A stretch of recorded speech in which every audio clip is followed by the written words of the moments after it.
की कुस्ती हा खेळ तुम्ही निवडलेला आहे, तुम्हाला सगळ्याच गोष्टी वाढवून म्हणजे तुम्ही मेंटली म्हणा, शारीरिक म्हणा, या दोन्ही गोष्टींमधून तुम्हाला सावरून येणार असा हा खेळ.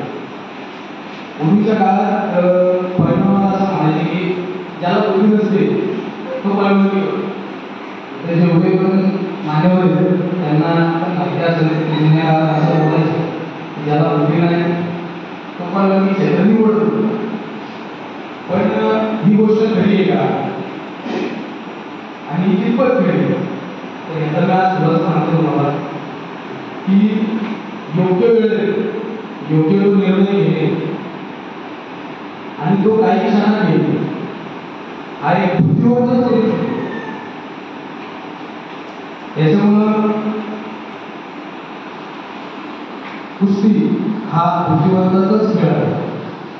जसा ताकदीचा आहे तसा बुद्धीचा पण खेळ. शक्ती आणि युक्ती दोघांचा मेळ करून जी होते ती कुस्ती. प्रत्येक पोरांनी हे लक्षात ठेवा की एक छोटासा दगड असतो, जमीन छोटासा दगड असतो बरोबर.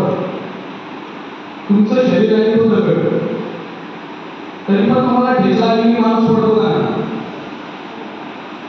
पडतो का माणूस बरोबर.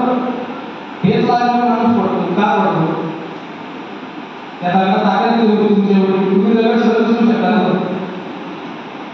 त्याच्यामुळं असं विचार करायचा नाही आपण कुठेतरी कमी पडतोय. आपण मेहनत आपली ठेवायची. तो माझ्यापेक्षा मोठा आहे, तो माझ्यापेक्षा बारीक आहे हे डोक्यातून विचार काढून टाकायचे. मी आणि माझी गोष्टी एवढाच विचार करायचा. आणि पालकांना पण एक सूचना आहे, म्हणजे एक मला सांगतो की पोराच्या खुराकाकडे काही म्हणजे लक्ष देणं खूप गरजेचं आहे.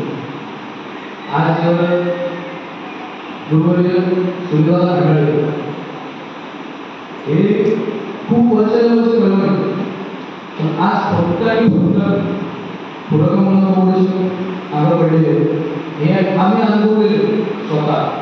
आणि आम्ही त्याच्यासोबत असं पडले आम्हाला माहिती की खुराक हा बनवण्यासाठी किती महत्वाचा आहे. हे खूप गरजेची गोष्ट आहे.